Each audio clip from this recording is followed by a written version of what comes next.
Allahumma shalli ala Muhammad wa ali Muhammad. Assalamualaikum warahmatullahi wabarakatuh. Waalaikumsalam warahmatullahi wabarakatuh. Kita semalam sampai pada pembahasan terkait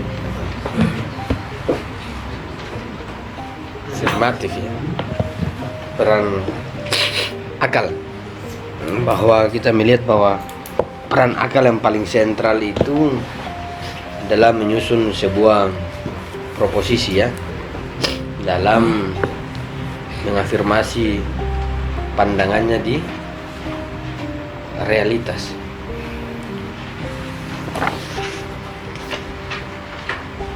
Persepsi indrawi atau peran indrawi dalam kaitan dengan dalam kaitan dengan tasdik atau afirmatif itu hanya sebagai sarana ya, dalam membantu akal itu mengungkap keberlangsungan di realita. Sama tidak hadir ini. Izinnya 2.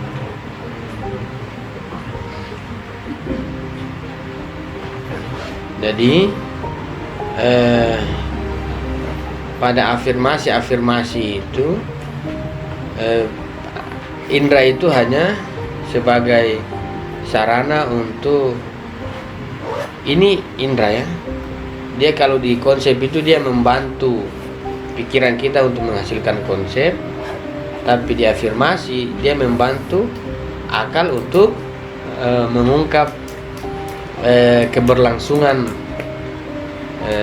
antara subjek dan predikat di realita.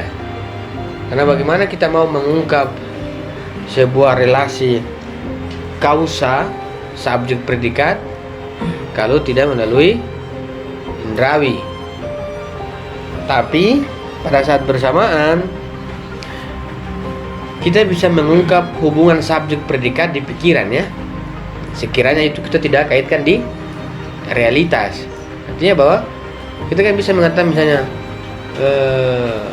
manusia laki-laki ya, dia bisa susun di pikiran, kemudian kita mengatakan hubungan antara manusia dan laki-laki itu adalah niscaya misalnya, kan tanpa ada indra untuk mengafirmasi itu.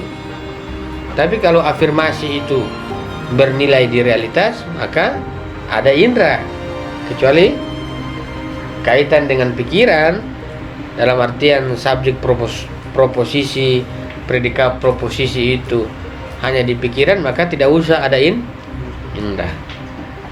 Tapi ini berbicara afirmasi tasdiki di realitas, maka ada indra. Peran indra sebagai apa? Membantu nalar, membantu akal untuk mengungkap keberlangsungan yang terjadi antara subjek dan predikat di realitas. Jadi di realitas itu yang disaksikan oleh indra adalah yang disaksikan oleh indra, karena berbicara tentang proposisi itu adalah subjek yang dipredikasi kan, subjek yang terpredikasi, maka indra melihat apa? Indra hanya melihat predikat saja di luar, bukan melihat kalau subjek kan yang pahami adalah subjek itu yang memahami adalah akal kan, konsep kan, sedangkan predikat realitas ya pasti indra. Jadi akal kita memahami subjek, akal kita memahami keberlangsungannya, indra memahami hanya bagian-bagian atau partikular. Karena kalau indra tidak memahami tidak melihat partikular, lantas konsepsi kita ini kita letakkan di fenomena yang mana? Ini fenomena berkesesuaian, keberlangsungan. Sebelum saya lanjut di pembahasan ini pertemuan keberapa? Dua ya? Dua. Saya harus cari titik poin berhenti. Jadi baca di ini pembagian jenis proposisi. Saya review dulu ya. Review tentang proposisi. Ini sangat penting. Baca di tabel. di tabel. Tabel. Nah, itu.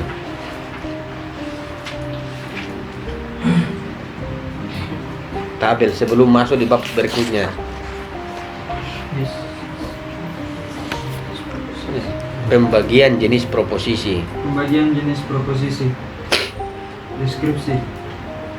Afirmasi dalam artian penetapan merupakan hal yang sederhana. Namun, dalam artian proposisi, afirmasi tersusun atas beberapa unsur. Ya, jadi dia mengatakan bahwa afirmasi itu penetapan, keyakinan ya. Keyakinan ini bukan agama yang diletakkan. Keyakinan itu adalah sebuah pengetahuan yang dia sudah sampai pada sebuah keputusan. Itu disebut dengan keyakinan. Jadi keyakinan ini jangan dikaitkan dengan agama ya. Kalau keyakinan agama, kalau kita mengatakan keyakinan agama, berarti keyakinan sendiri ini agama apa tidak? Kan? Orang mengatakan keyakinan agama. Kalau keyakinan agama, keyakinan sendiri itu agama apa bukan? Berarti bukan itu. Jadi keyakinan itu adalah sebuah pengetahuan, sebuah kesadaran yang diputuskan terhadap sesuatu, keputusan terhadap sesuatu disebut dengan keyakinan. Jadi kalau kita mengatakan keyakinan agama, berarti keputusan kita terhadap agama. Jadi kalau orang bilang agama itu adalah keyakinan, tapi keyakinan sendiri itu bukan agama ya. Agama adalah keyakinan, itu berarti afirmatif itu. Tapi kalau keyakinan sendiri adalah sebuah keputusan, itu hal yang sederhana. Penetapan merupakan hal yang sederhana. Artinya bahwa penetapan itu yang kita letakkan itu hal yang sederhana. Saya minum, itu kan sederhana saja ya. Gampang ya. Mudah. Karena mudahnya saya mau makan, saya mau tidur, itu namanya mudah.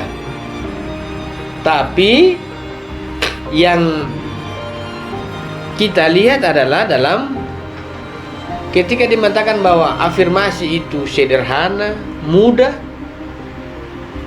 tapi yang menjadi rumit karena ada proposisi ya. Susunan proposisi yang rumit. Kalau hanya mengatakan, ya kamu sudah di afirmasi ini, saya suka ini namanya mudah saja, orang berkehendak.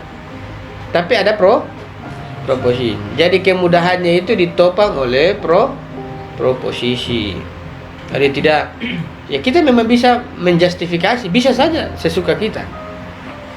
Tapi dalam afirmasi itu ada proposisi, subjek, predikat. Subjek saya, predikat di luar kan. Jadi kalau kita mempredikasi, berarti kita mempredikasi di mana? Mempredikasi di luar. Kira-kira afirmasi ya. Lanjut.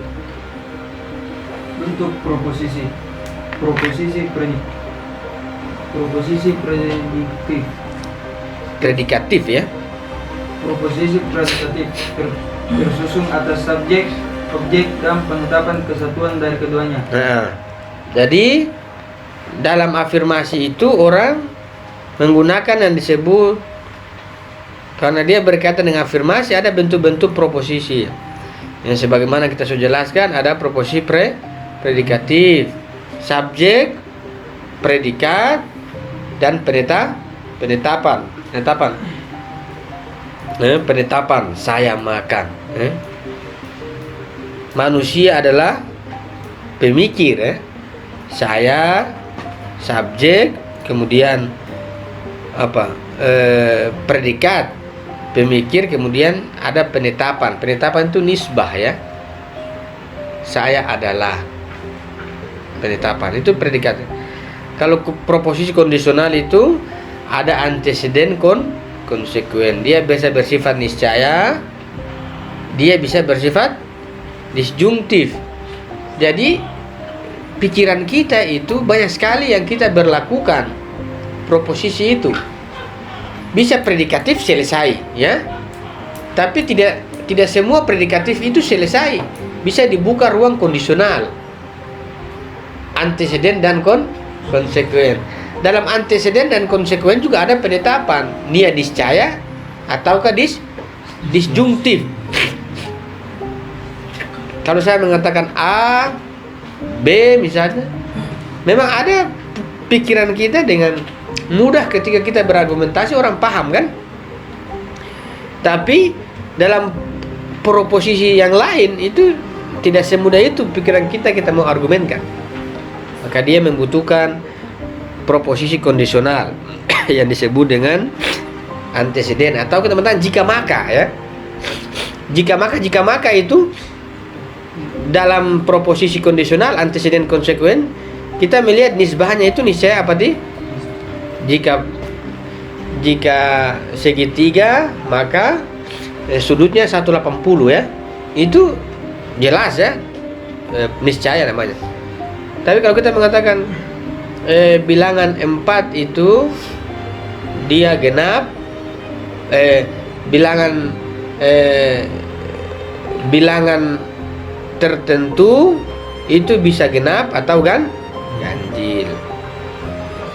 Bilangan angka 4 itu bisa 2 tambah 2 atau 1 tambah 3. Itu sama disjungtif. Proposisi disjungtif begitu.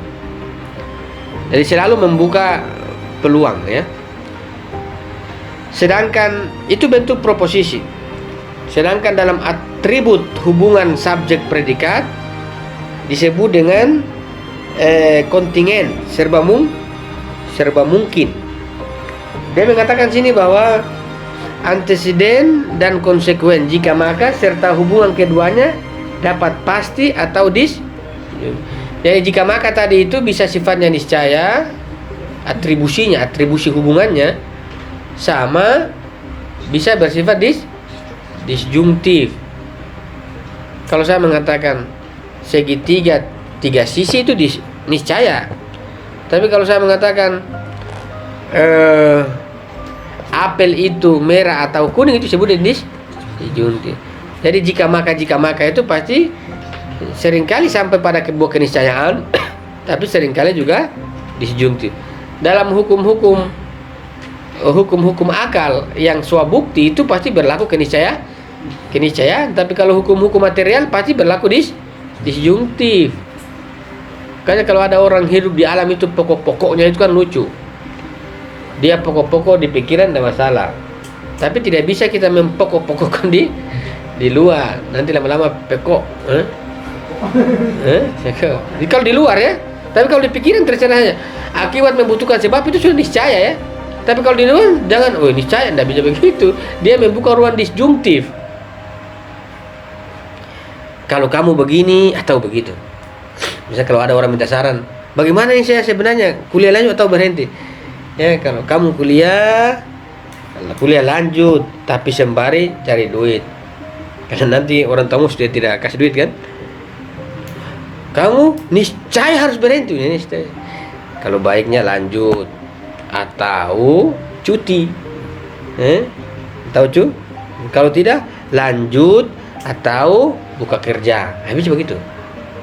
Jadi berjalan dua-dua. Jadi kalau niscaya, bagaimana saya berhenti? Ya bagus, berhenti sudah. Kalau kita berhenti tidak bisa lanjut, tidak bisa. Itu bahaya.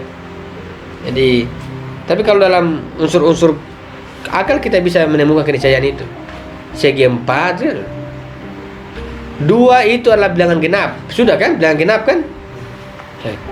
2 itu adalah bilangan genap.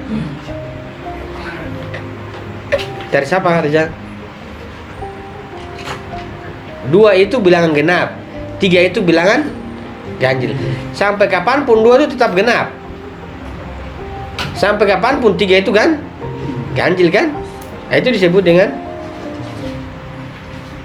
jika maka yang niscaya, atribusi hubungannya. Dan kalau saya mengatakan bola itu bisa bundar, bisa lonjong. Bola ya, itu disebut dengan disjungsi. Ini atribusi hubungan. Jadi bentuk proposisi itu bisa disebut dengan proposisi anteseden konsekuen kondisional itu. Bisa proposisi predikatif, tapi atribusi hubungan itu niscaya atau atributif ya. disebut dengan kontingen. Serba mungkin. Jadi kemungkinan itu ada kemungkinan yang sifatnya pasti, ada kemungkinan yang membuka yang lain. Misalnya sebuah bidang datar berbentuk itu namanya niscaya. Lanjut di bawah. Kesatuan antara subjek dan predikat. Kesatuan antara subjek dan predikat. Predikat primer. Predikasi primer, proposisi yang di dalamnya kandungan konseptual dari subjek dan predikat adalah identik.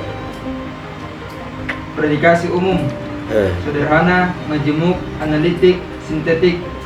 Predikasi umum Primer dulu. Predikasi primer itu ini kesatuan antara subjek predikat ya. Kalau saya berbicara bentuk proposisi predikatif dan proposisi kondisional, itu ada subjek, ada kemudian ada penetapan. Berarti kan ada penetapan. Penetapan itu keputusan ya. Keputusan. Dalam keputusan itu maka yang kita putuskan apa? Terkait dengan atribusi hubungan antara subjek dan saya makan ya.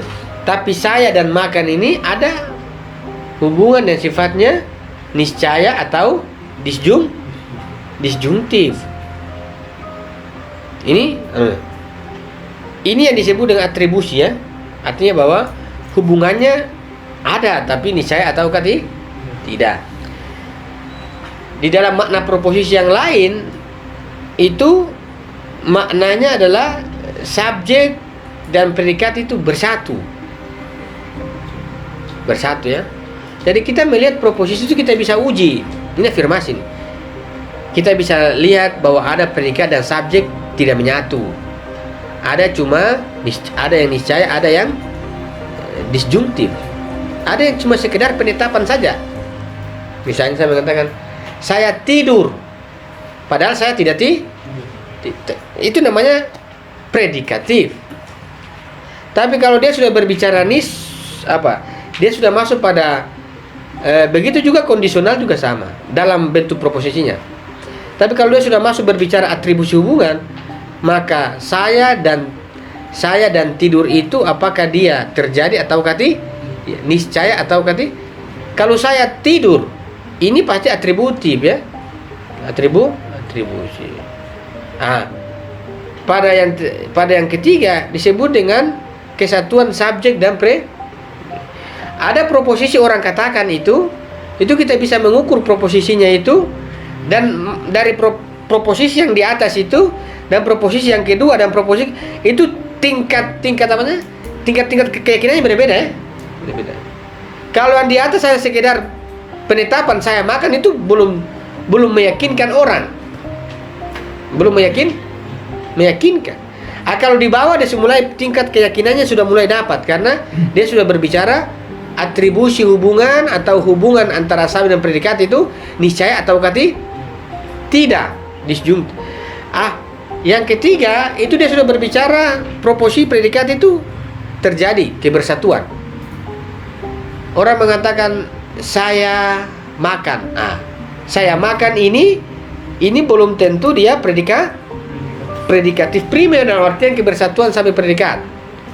Kebersatuan sampai predikat itu predikasi primer itu subjek dan predikat itu konsepnya identik. Kalau saya mengatakan manusia dan pemikir, manusia sebagai subjek dan pemikir sebagai predikat, konsep pemikir itu identik dengan konsep manusia. Konsep manusia itu identik dengan konsep pemikir. Disebut dengan bersatu itu.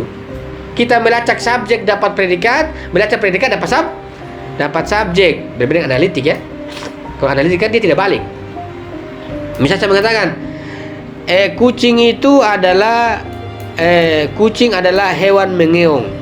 Teman-teman cari kucing itu muncul ngeong itu. Ngeong juga cuma karena ada kucing. Jadi predikasi Jadi subjek dan predikat itu mereka dua hubungan timbal balik yang tidak bisa terpisahkan. Ketika ada memang proposisi ketika orang ucapkan kita bilang meyakinkan di proposisi itu. Karena ada ukurannya. Apakah dia hanya bersifat atribusi hubungan yang di kedua itu, ataukah dia hanya bersifat pernyataan-pernyataan semata, penetapan-penetapan, atau orang bilang pernyataan-pernyataan, ataukah dia sampai pada sebuah argumentasi yang meyakinkan bersatu ya. Di sini bersatu. Misalnya saya mengatakan kambing itu hewan mengembek. Teman-teman lihat kambing yang mengembek. Kau lihat kambing mengembek, lihat mengembek nggak kambing? Itu disebut dengan kebersatuan. Jadi dia identik secara konsep ya. Yang kedua lanjut, predikasi umum. Predikasi umum sederhana, majemuk, analitik, sintetik. Predikasi umum, proposisi yang di dalamnya kandungan konseptual dari subjek dan predikat adalah tidak identik. Tidak identik ya. Lanjut.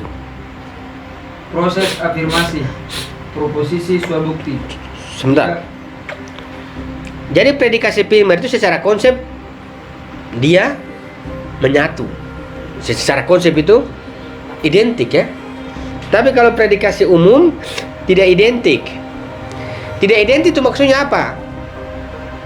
Predikat itu kita bisa temukan di subjek, tapi subjek kita tidak temukan di predikat kita bisa temukan di subjek, tapi subjek kita tidak temukan di predikat. Misalnya saya mengatakan misalnya kita mengatakan Ali, atau saya mengatakan saya ada. Keberadaan sebagai sebuah predikat itu saya lihat, saya teman-teman sudah menemukan keberadaan itu. Tapi kalau teman-teman membongkar itu predikat sebagai sebuah keberadaan, teman-teman tidak temukan saya di situ. Kalau saya mengatakan saya ada, teman-teman lihat saya itu ada sudah melekat. Tapi kalau saya bilang kalau saya cuma bilang ada tuh, teman-teman tidak mungkin imajinasi saya pasti banyak sekali kan berkembang itu imajinasi. Disebut yang tidak identik. Tapi kalau identik, subjek menghasilkan predikat. Secara konseptual itu timbal balik. Tapi kalau yang umum tidak. Begitu juga analitik kan?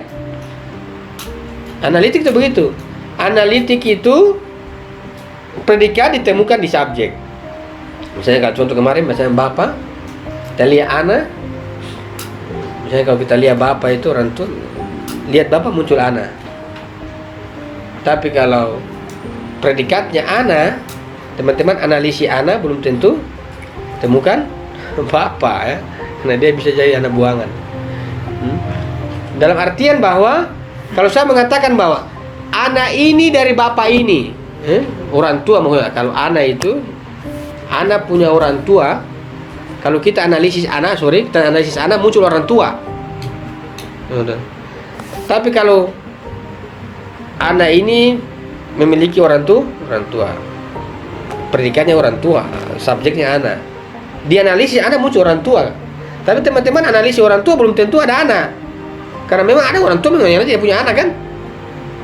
Tapi kalau sudah ada anak, pasti ada orang tuanya ya. Kecuali dia, tapi ketika sudah ada anak, anak ini pasti ada orang tuanya. Artinya terjadi. Tapi kalau teman-teman analisis orang tua, sudah tidak selalu orang tua itu niscaya dapat anak kan. Ada yang tidak, kecuali bayi tabung ya. Tapi dia semua orang bayi tabung kecuali banyak duit juga ya. Jadi kalau sudah ada anak, anak ini pasti punya bapak, tapi atau punya orang tua. Tapi kalau ada orang tua, teman-teman analisis itu belum tentu dapat predikat itu, subjek anak itu. Disebut dengan tidak identik. Dari analitik itu masuk dalam tidak identik. Proposisi majemuk saya dulu saya itu tidak identik. Sintetik apalagi identik. Yang terakhir, proses afirmasi, proposisi swabukti. Jika imajinasi subjek dan predikat sudah cukup untuk mengukuhkan kesatuan antara keduanya, iya, lanjut. proposisi bukan swabukti. Selain proposisi suatu bukti, justifikasi kesatuan subjek dan objek membutuhkan kerja intelek. Iya. Jadi dari beberapa proposisi itu pada afirmasinya begini. Ada afirmasinya sifatnya swabukti, tidak butuh banyak. Setiap hakim membutuhkan sebab, sebagaimana predikasi primer. Manusia berpikir, ya, pikir. Tapi kalau masuk dalam proposisi non swabukti, itu pasti butuh kerja ya, kerja lama afirmasi, pertanggungjawaban. Jadi kalau kita mau bagi proposisi swabukti itu dia berkaitan dengan predikasi primer dan dia berkaitan dengan anteseden dan konsekuen yang sifatnya ini. Selain dari itu dia masuk pada proposisi non swabukti. Sebenarnya filsafat itu enaknya itu yang berdiri proposisi non swabukti, karena pertanggungjawaban dan irisannya dengan dunia sains. Kalau cuma setiap akibat membutuhkan sebab, tidak usah. Teman-teman tidur bagaimana? Teman-teman tidur sambil begitu juga perubahan tidak akan terjadi, doang. Akibat membutuhkan sebab.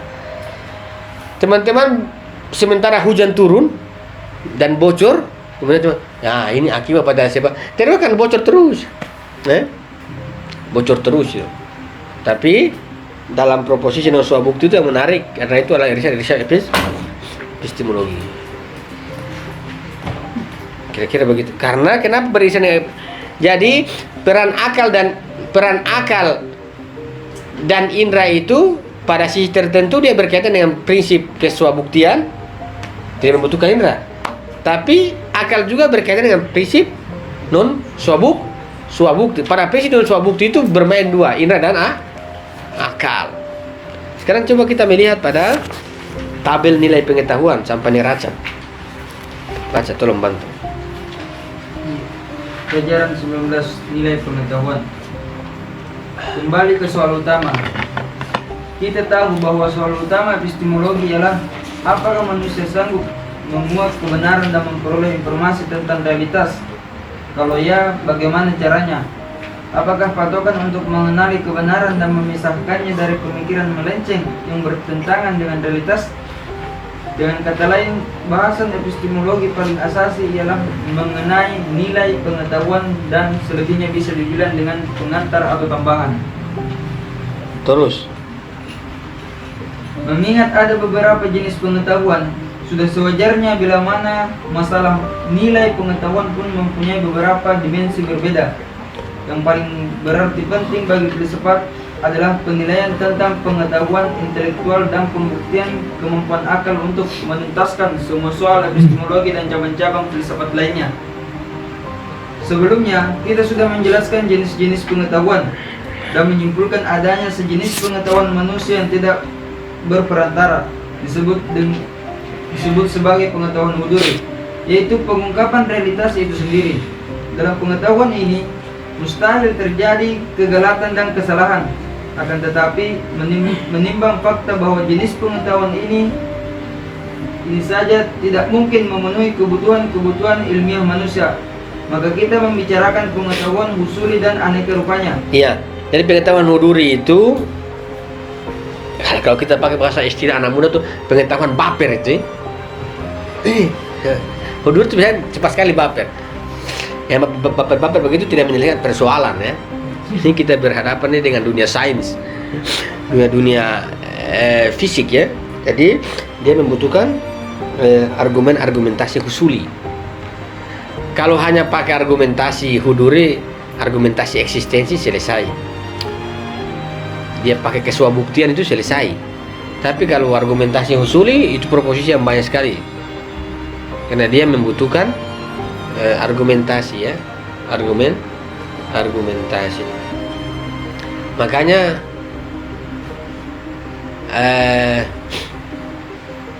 beberapa contoh ya,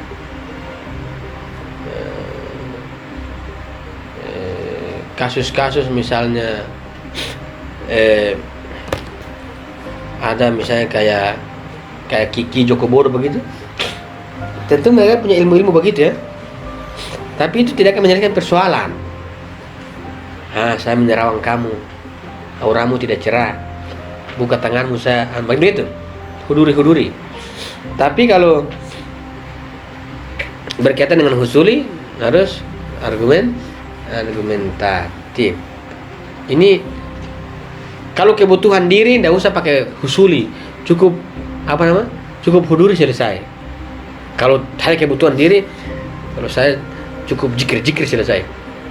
Tapi kalau ada berkaitan dengan sosial, ada tanggung jawab sosial. Jadi problem sosial itu kita tidak mengatakan jagalah hati, tidak selesai itu ya. Agim tentu baik, dia sudah kaya, kita yang tidak kaya bagaimana? Kalau masalah sosial bilang jagalah hati, tidak akan selesai, tambah masalah ya. Karena ada yang lain tidak jaga hati. Kita jaga hati, kalau yang lain tidak jaga hati, bagaimana? Jagalah hati, jangan kau noda. Ini huduri ya. Makanya kata Ayatullah Taqi bahasa kasar, hati-hati itu dia biar di rumah. Problem yang di luar ini tidak pakai hati, dia pakai husuli. Kalau husuli itu dia berbicara salah benar, ini salah lawan, ini salah ditindas lawan, begitu. Kalau husuli, kalau ada orang mengatakan filsafat ya turun kayak filsafat huduri ya, bisa jagalah hati. Nah itu bahaya, itu bagus. Tidak ada yang keliru. Artinya dia jaga hati. Dalam dia kalau dia jaga hati supaya kalau kita husuli di luar kan hatinya tidak goyang, itu kan bagus. Kalau dia jaga hati terus dia tidak turun kan repot juga. Problem sosial itu problem husuli. Coba sesekali suruh Agim jadi bupati, saya mau lihat jaga hatinya. Jaga hati terus, kau kuat jaga hati. Di samping kiri kanan itu tidak tahu jaga hati, yang dia bisa kasih rontok kan. Ini husuli, kekuatan husuli itu penting. Di husul di luar itu harus kekuatan husuli. Maka saya tidak yakin kalau dalam dunia sosial kematangan husuli tidak matang. Nanti kita baper. Ada aktivis sekarang itu tukang baper. Dikritik emosi. Dikritik sekali dengan ngambek 1 kali 3 bulan baru jumpa di rapat biasa. Ini bahaya ya. Husuli. Kan banyak deh. Banyak aktivis yang ngambek-ngambek itu. Dikritik sedikit ngambek. Dibercanda sedikit ngambek. Jadi dia menghilang. Nanti panitianya itu pengurusnya datang ke kos, ayolah. Maksud saya begini, kalau panggil Hitler tembak saja. Yang lama perubahan. Ini berbaper ini, orang berbaper. Tentu bisa dipahami, orang-orang begini dipahami hatinya. Oh iya, kau berdiam dulu, jangan kau keluar ya. Tapi kalau berkaitan dengan husul ini berkaitan dengan problem di luar diri kita. Problem dalam diri kita cukup dengan huduri. Cuma hidup kita kan tidak sendiri ya. Ada macam-macam, ada Agim, ada Ustaz siapa namanya? Mansur, Sedekah. Banyak lah Ustaz-Ustaz kita ini memang dalam tingkatan huduri selesai. Dalam tingkatan husuli misalnya kita bentrok ya. Kalau huduri ini tidak dikawal oleh huduri, gampang saja itu. Orang-orang yang baik diangkat dalam nuansa politiknya sudah jadi tim kampanye. Dan bersuara hoax lagi, itu kan berbahaya. Makanya perlu kematakan tidak dualitas. Cuma karena kemarin kita sudah bahas bahwa ada huduri berkeseringan dengan husuli, makanya harus dinaikkan dalam. Tapi kalau di luar jangan bawa-bawa hati. Hati itu ditahan di dalam. Jangan keluar baru saya merasakan kamu salah. Salah itu bukan masalah perasaan, salah itu proposisi benar salah. Saya punya perasaan kayak kamu nih, suka saya deh. Tidak ada begitu. Tidak ada bilang saya rasa tidak ada di luar itu tidak begitu. Kamu suka saya atau kau benci saya, kamu salah, kamu benar. Tentu sangat sakit bilang begitu. Kamu tidak suka saya, kamu benci saya. Begitu ya. Saya punya perasaan kayaknya ada. Tidak ada begitu. Simpan di dalam. Ini husuli di luar. Kayak pentingnya proposisi. Makanya kalau teman-teman di Pono ini kalau evaluasi seringkali nggak kita dikritik. Ini baper juga nih ya. Tapi berarti orang filsafat kadang-kadang bapernya tuh aneh-aneh. Terlalu khusus tiba-tiba bapernya tidak kontrol. Orang kritik dia ngambek, dia marah. Kritik saja. Yang penting jangan kritik orangnya. Masalah kalau kritik orangnya, kritik tindakan-tindakannya. Karena husuli kan, husuli. Lanjut. Kita juga sudah menjernihkan peran panca indera dan akal dalam konteks ini. Sekarang saatnya kita kembali ke pokok soal untuk menjabarkan nilai pengetahuan husuli. Lantaran pengetahuan husuli dalam arti pengungkapan realitas secara aktual menyangkut afirmasi dan proposisi. Wajar jika penilaian kita akan berkisar mengenai afirmasi dan proposisi. Andai pun ada pembicaraan tentang ide, maka pastilah sifatnya tidak langsung dan berkaitan dengan ide sebagai komponen proposisi. Iya, artinya kita sudah selesai di ide ya. Selesai. Yang kita bicara murni ini. Mengungkap realitas kan? Mengungkap realitas. Jadi kita sudah berbicara konsep dari mana? Selesai. Anggaplah selesai. Kan kita berbicara afirmasi. Konsep sebagai sebuah komponen proposisi, iya, tapi tidak dibahas itu. Sudah selesai. Sekarang kita murni nih di proposisi, di afirmasi. Dalam afirmasi itu pertanyaan seringkali dilontarkan tuh adalah masalah kebenaran. Ini proposisi. Benar? Yang selalu diutarakan adalah terkait dengan kebenaran. Ini di luar ya.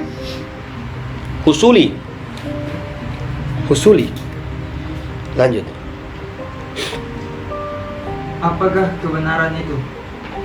Masalah mendasar menyangkut nilai pengetahuan ialah bagaimana membuktikan bahwa pengetahuan manusia sesuai dengan realitas. Masalah ini muncul akibat adanya penengah antara subjek yang mengetahui dan objek pengetahuannya atau ilmu. Penengah inilah yang menyebabkan subjek disebut dengan orang yang mengetahui dan objek disebut dengan pengetahuan. Jadi, objek ilmu berbeda dengan subjek atau orang yang mengetahui. Namun, dalam hal tidaknya penengah, ketika subjek langsung menemukan keberadaan objektif ilmunya, segala rupa pertanyaan ini tentu saja menjadi tidak relevan. Oleh sebab itu, pengetahuan yang bisa benar dalam arti sesuai dengan kenyataan dan bisa galat dalam arti melenceng dari kenyataan tak lain adalah pengetahuan husuli. Sebaliknya, kebenaran pengetahuan husuli bersifat niscaya dan mutlak.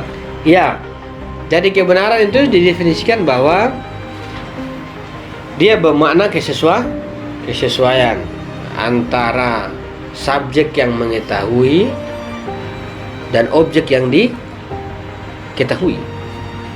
Makanya karena ada subjek, ada objek, makanya dia berbicara sesuai. Tidak mungkin subjek itu sama dengan objek.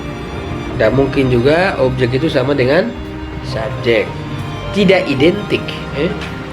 Tapi dalam soal kebenaran ini adalah dia berkaitan dengan unsur kesesuaian di dalam subjek yang mengetahui objek yang diketahui. Dalam huduri telah selesai.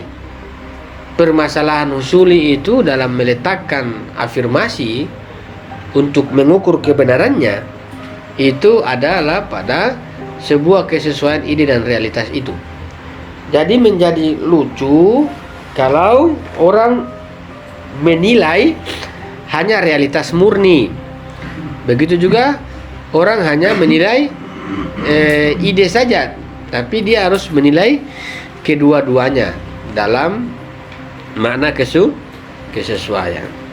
Saya mengatakan api itu panas ya, tapi panas itu bukan hanya di api. Panas di mana? Sekarang juga panas ini, karena tanpa kipas kan, panas kan.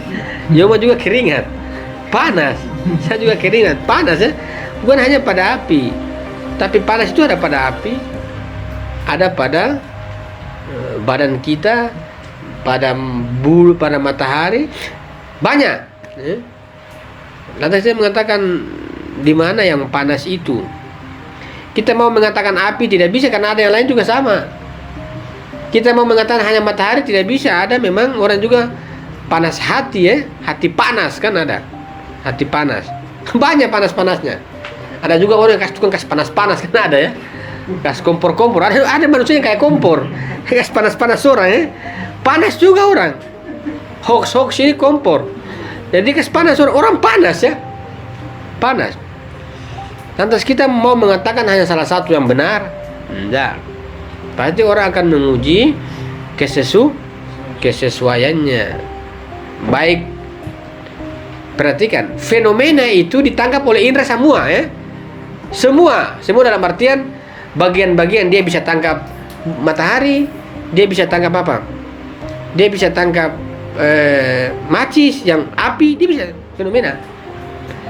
Tapi dalam kesesuaiannya itu tidak mungkin indera yang menangkap. Yang ditangkap adalah kebenaran itu diukur oleh akal kita pada kesesuaiannya, penangkapannya. Makanya kemarin sudah dijelaskan, kalau indera tidak melihat realitas, lantas akal menangkap apa? Kecuali akal itu berkaitan dengan dirinya saja dalam kesuabuktian.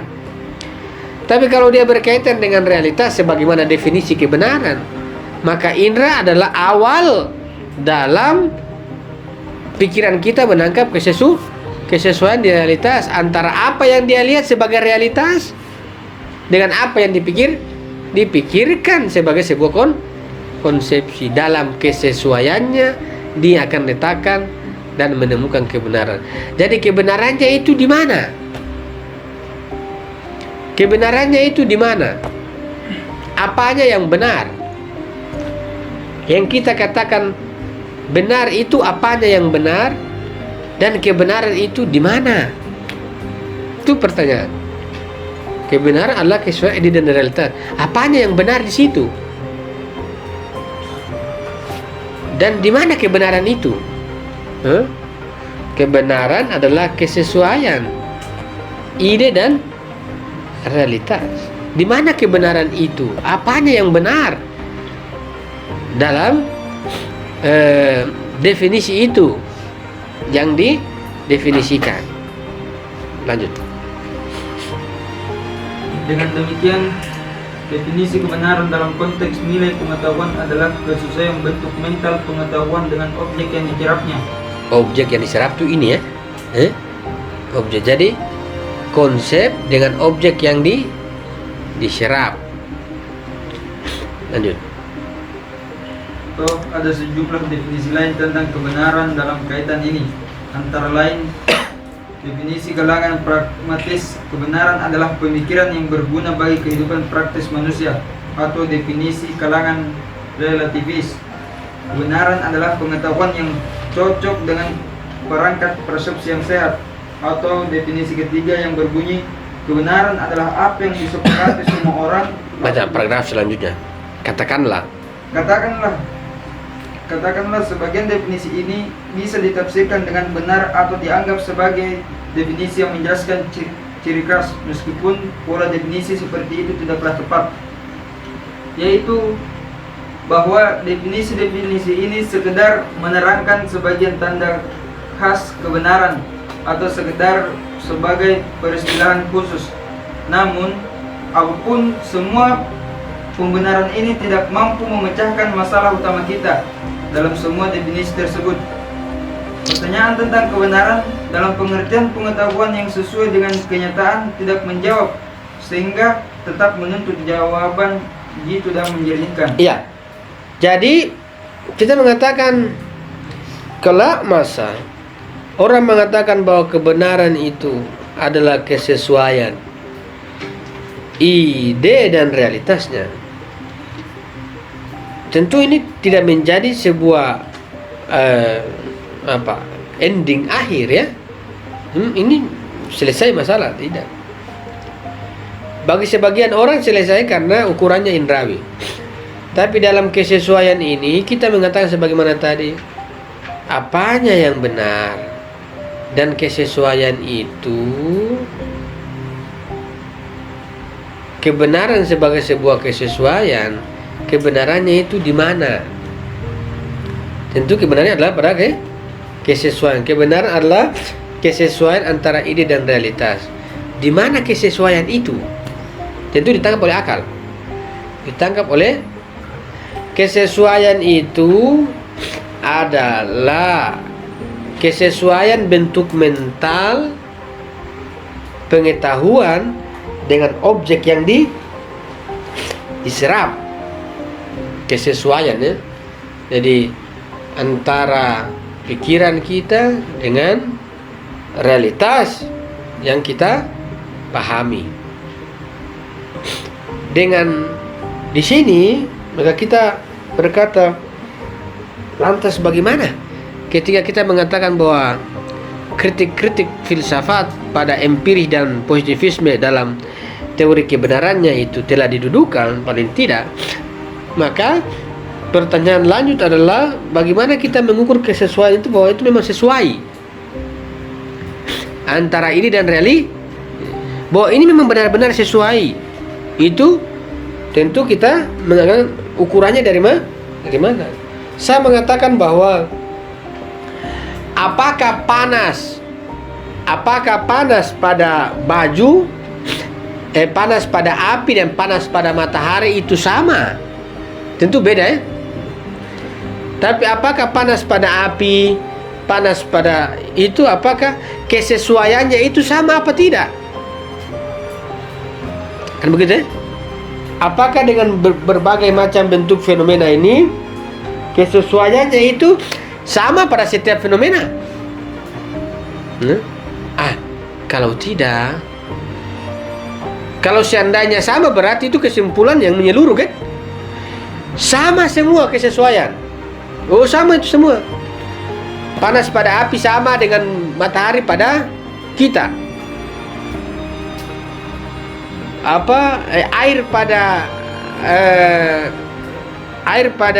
Air di sungai sama dengan air di sumur. Apakah itu?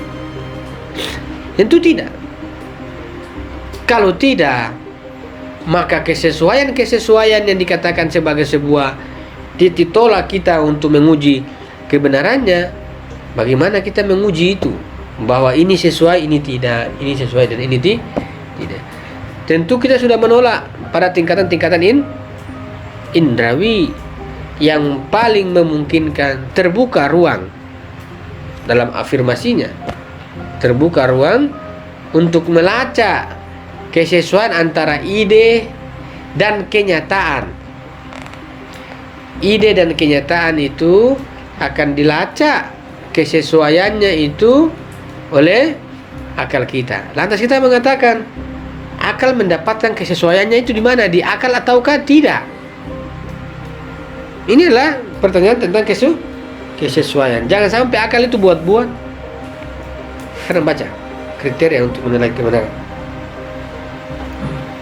Kriteria untuk mengenali kebenaran. Para rasionalis berpendapat bahwa tolak ukur mengenali kebenaran adalah watak dasar atau fitrah akal. Mereka menganggap semua proposisi yang diturunkan dengan benar dari proposisi sebuah bukti yang pada dasarnya merupakan bagian-bagian kecilnya sebagai kebenaran. Adapun proposisi indrawi dan hasil pengalaman dianggap sahih sejauh sudah dibuktikan dengan dalil-dalil intelektual.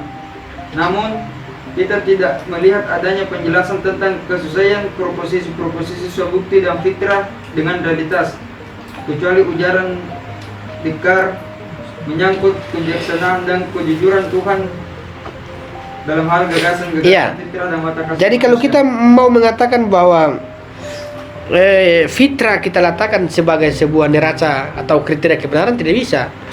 Karena fitrah itu kan hal-hal yang sederhana. Kalau kita mengatakan bahwa kebenaran itu kesesuaian antara ide dan realitas, ini bukan fitrah ini. Ini adalah nalar kita. Kalau fitrah cuma saya ada, saya eksis, saya senang, sekarang saya gelisah. Tapi kalau dia mengatakan ini dan realitas, itu sudah bukan bicara fitri. Kalau fitri itu pakai ide sederhana saja selesai. Tapi husuli kesesuaian antara ide dan realitas itu, misalnya kalau orang seringkali mengatakan apa, besi dipanaskan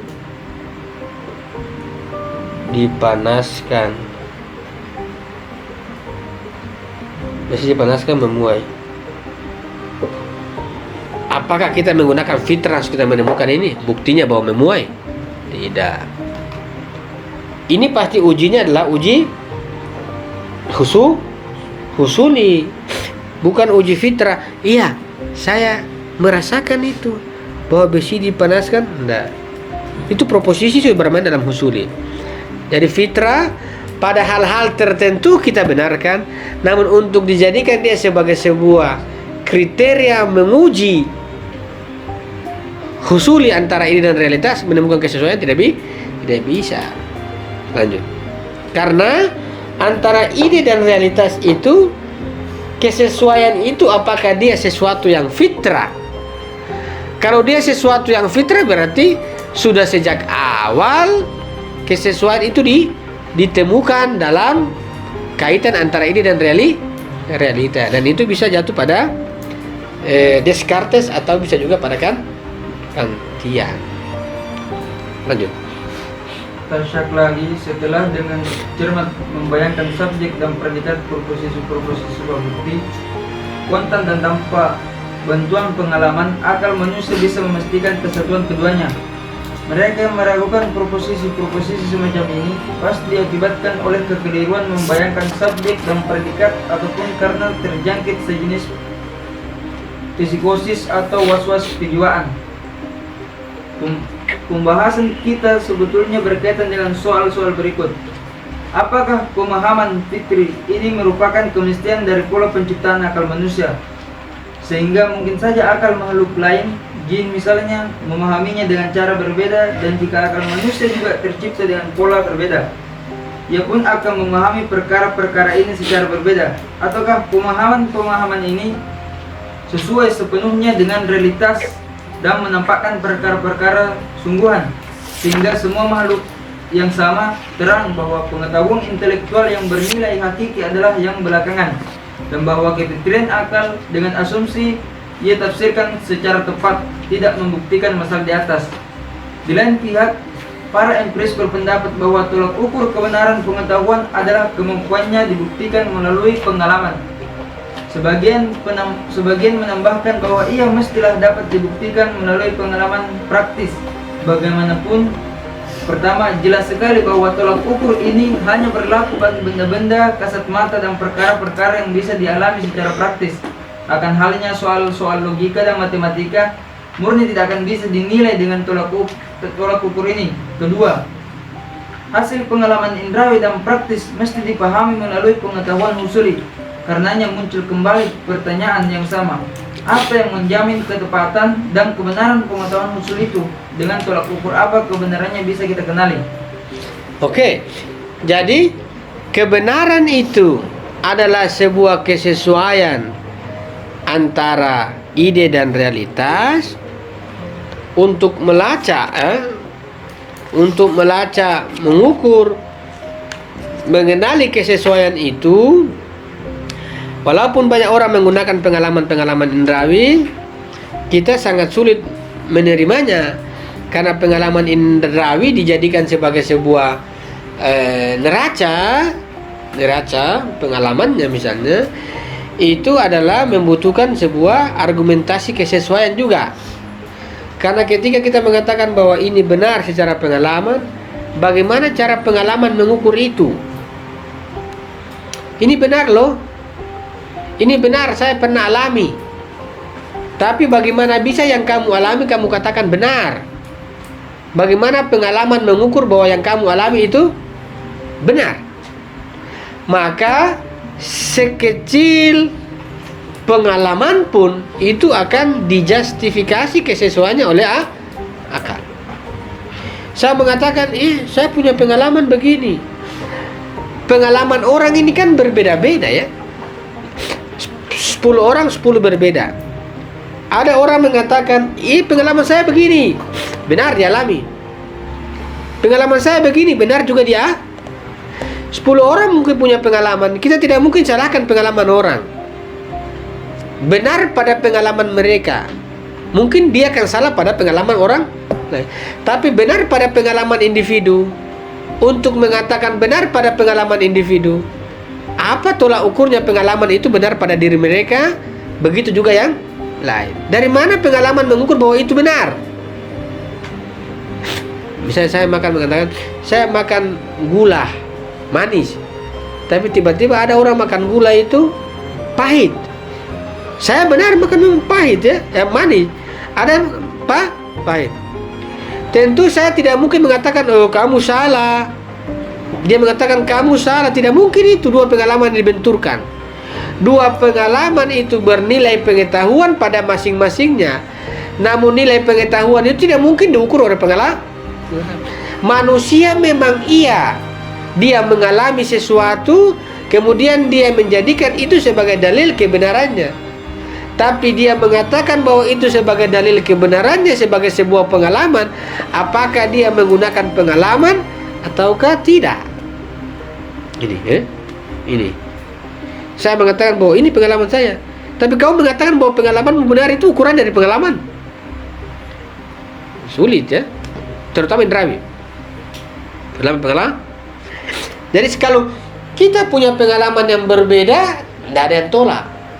Tapi pengalaman yang berbeda itu menjadi benar pada diri masing-masing. Namun pada diri masing-masing itu kita mengatakan itu benar, ukurannya apa? Ukurannya pengalaman? Tidak mungkin. Karena pengalaman kan sesuatu yang dia alami. Tapi untuk mengukur pengalaman itu benar, dari mana?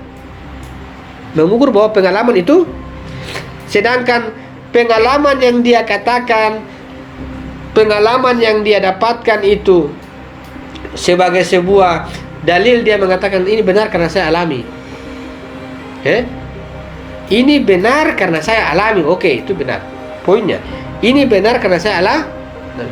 Tapi apa yang menjadi ukuran bahwa yang kamu alami itu benar? Dari mana ukurannya? Iya benar bahwa yang kamu alami itu benar, kamu alami. Tapi yang kamu alami itu dikatakan benar, itu kamu ukur dari apa? Apakah dari yang kamu alami, ataukah ada sesuatu menjadi pembanding untuk kamu katakan itu benar? Dengan begitu maka peletakan kesesuaian ini, apapun baik dia sifatnya yang dia sifatnya yang swabukti maupun dalam husuli, itu peletakan kesesuaian itu salah satunya kemampuan yang paling urgen itu adalah dia menyusun sebagai sebuah argumentasinya, namun akal manusia sebagai sebuah kriteria mengatakan ini benar, sesuai. Dari mana dia bisa uji bahwa itu sesuai ya? Dari mana dia bisa tangkap itu? Dari mana dia bisa tahu bahwa itu sesuai? Bagaimana caranya supaya akal itu mengetahui dari mana sesuai?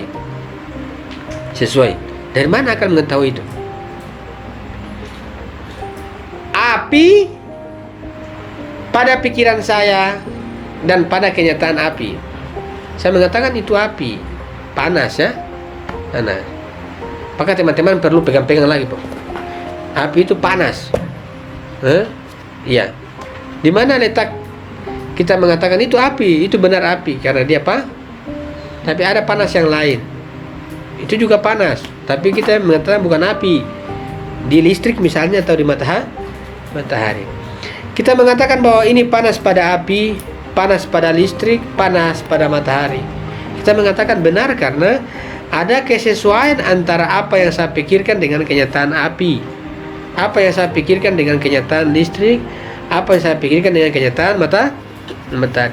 Kesesuaian antara apa yang saya pikirkan dengan ide saya dan realitas itu adalah sebuah pengafirmasian atau sebuah penemuan antara akal yang memahami baik dari sisi realitas maupun sisi konsepsi. Jadi untuk mengetahui kesesuaian itu, akal kita harus memahami, memang betul-betul memahami realitas, dan satu sisi dia juga perlu memahami konsepsi dia. Karena kalau dia tidak memahami keduanya, maka dia sulit menemukan kesesuaiannya sebagai pembanding. Saya mau mengatakan bahwa si Agus sesuai, kan tidak mungkin saya mengatakan bahwa Agus itu sama dengan bapaknya, kan tidak mungkin. Sudah dua hal yang berbeda kan. Sementara sesuai, tapi dari mana dia bisa sesuai? Nanti kita harus tahu bapaknya dulu, dan harus tahu Oh iya, ini ada yang mirip-mirip lah bahasanya. Ini ada mirip, sesuai kan? Bahasa sesuai itu disebut dengan mirip ya. Mirip itu tidak sama identik ya. Mirip. Kalau bahasa mirip. Sesuai, kalau bahasa filsafat disebut sesuai.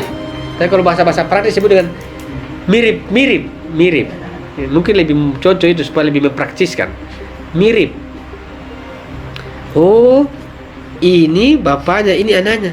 Ya sesuai, mirip. Apanya yang mirip? Orang bilang, oh ini yang mirip. Salah satunya yang mirip. Itu bisa ukurannya. Jadi kesesuaian itu ditemukan oleh pikiran lewat pemahaman dia terhadap dua hal, baik ide maupun realita. Tinggal kesesuaiannya itu dia temukan di mana? Dia temukan di, ya memang akal menemukan itu. Akal menemukan kesesuaian itu dari konsep dan realitas itu. Tapi kesesuaian sendiri itu ditemukan akal pada apa? Pada apa? Dikira begitu, ada pertanyaan? Saya lanjutkan.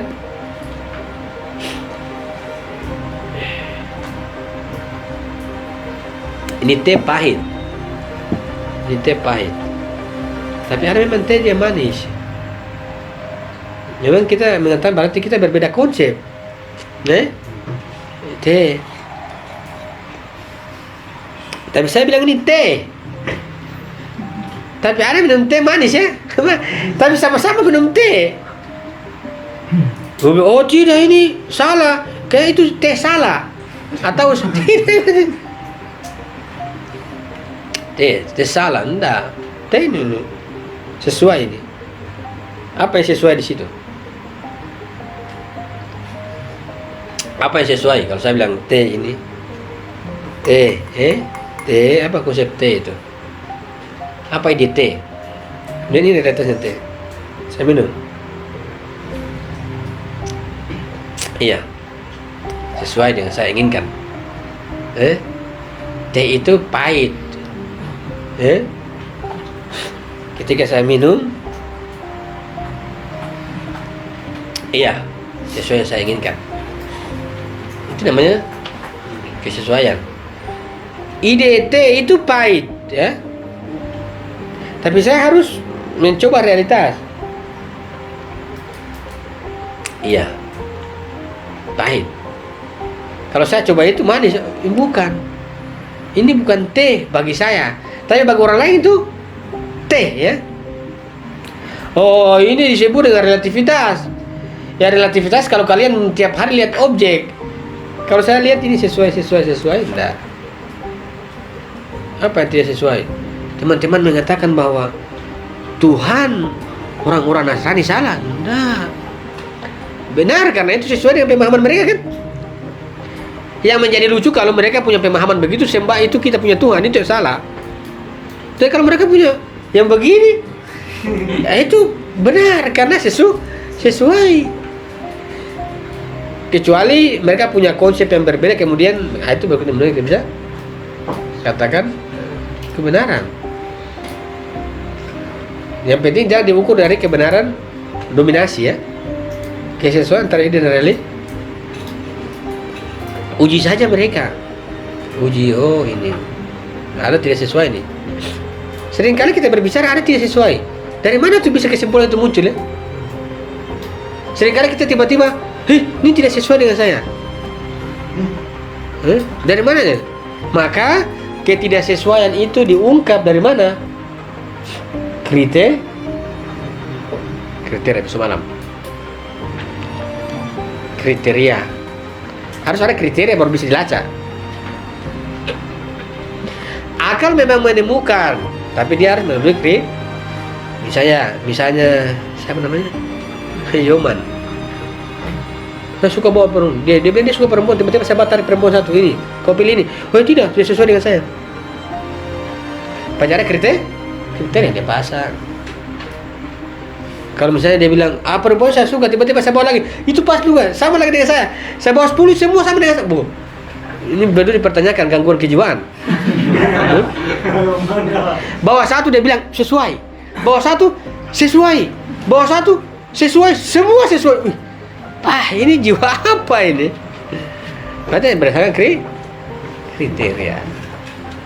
kriteria.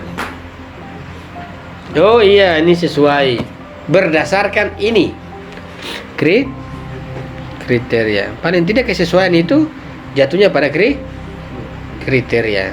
Memangnya Indra punya kriteria, po. Indra bisa buat kriteria, po. Yang membuat kriteria itu adalah pikiran, tinggal pikiran yang menemukan, baik dari sisi ide dan realita. Bagaimana kita menguji sesuai? Ya, itu kan sangat abstrak ya. Bagaimana kita menguji sesuai itu? Pasti dengan kriteria. Satu, ini pahit. Kriterianya satu, dia agak tawar-tawar. Agak tawar. Iya, tawar. Kena tawarnya pas sesuai. Contoh ya. Contoh. Ini pahit, tapi saya minum. Hal-hal yang pahit tidak semua saya mengatakan teh ya. Semua. Ya, dia agak pekat-pekat sedikit. Ya, tawar-tawar. Ini satu masuk. Ini pas, benar sudah.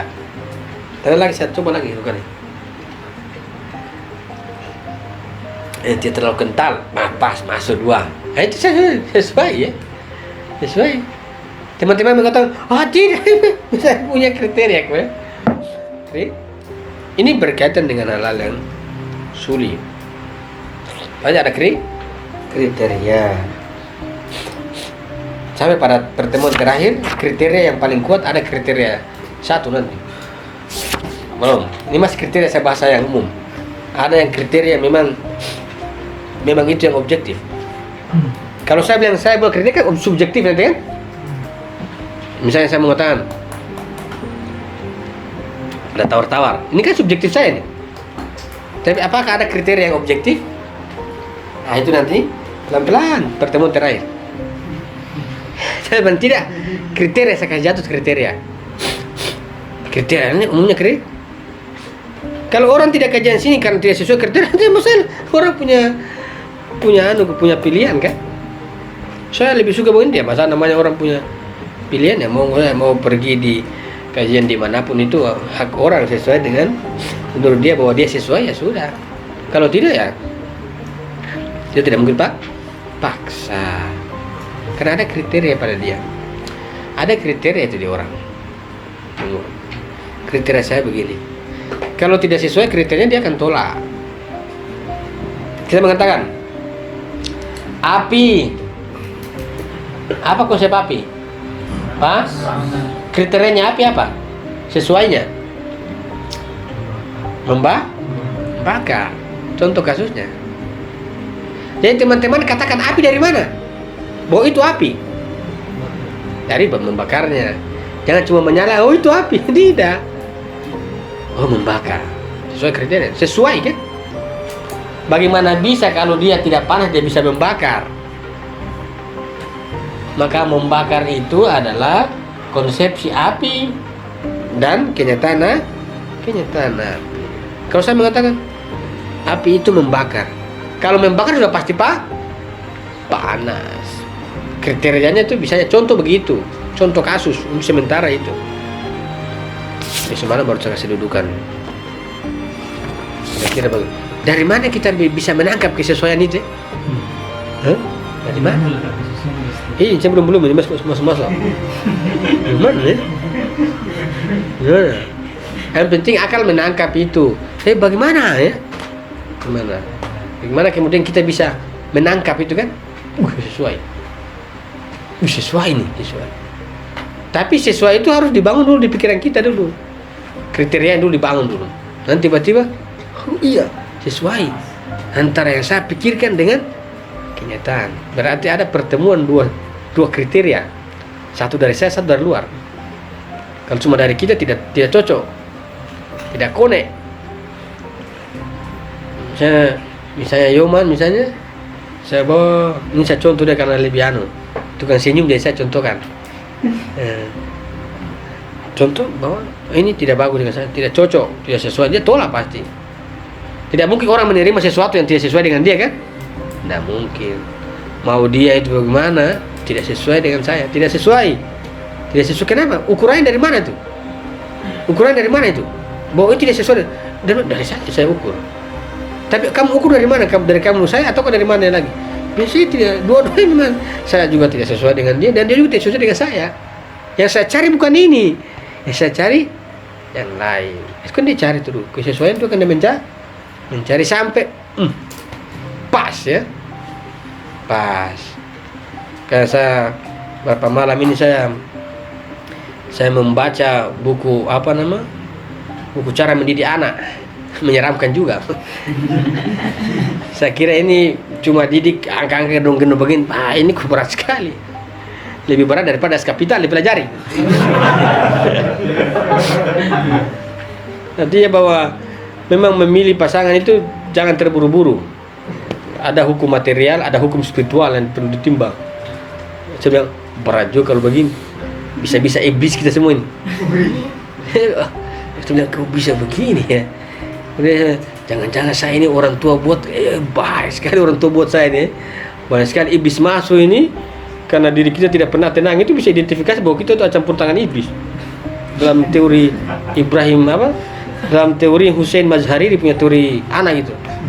Jadi kalau kita punya kehidupan tidak stabil, itu ada pengaruh. Itu di awal. Ada di awal, itu pengaruh di awal. Ada orang tua yang tidak stabil bermain. Bisa bilang, "Pak, jangan-jangan saya langsung begini, astagfirullah, jangan-jangan saya korban ini."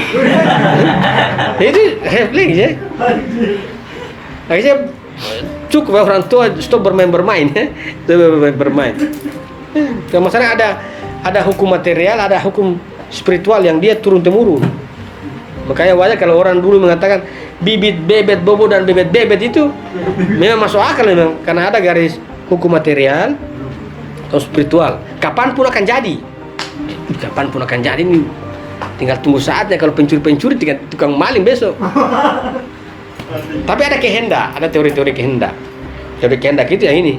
Soalnya teman-teman punya kemampuan nalar mendidik itu seru, tapi kalau teman-teman juga berbanyak-banyak pasti generasi Das Kapital akan muncul. Artinya kesesuaian ya, kesesuaian. Orang seringkali ini sesuai dengan saya, ini tidak. Jadi kalau kita akan menguji di mana kesesuaian itu, kriteria-kriteria, bagaimana cara menangkap kriteria itu? Menangkap kesesuaian. Bagaimana menangkap? Ini sesuai, ini tidak. Terserah orang mau bilang apa kan? Seringkali orang itu bagus sekali, mau bagus tapi tidak sesuai dengan saya. Kenapa? Karena kebenaran itu ya. Jadi kalau cari pasangan, jangan cuma bernilai cantik, tapi bernilai kebenaran, sesuai dengan kalian. Dan cuma nilai cantik tidak sesuai, keburukan kan? Keburukan. Carilah sesuatu yang bernilai kebenaran, sesuai dengan kita dan realita. Kalau orang mengatakan, apa kriteriamu? Kriteria saya kebenaran. Perempuan yang kebenaran. Bagaimana itu? Sesuai, sesuai. Yang sesuai. Itu perlu jadi kebenaran itu diukur sesuai, dan itu harus diletakkan sebuah dan bagaimana kita menangkap kriteria itu memang betul-betul itu sesuai dalam kriteria itu. Kira-kira ada pertanyaan? Kalau tidak, sekian. Assalamualaikum warahmatullahi wabarakatuh.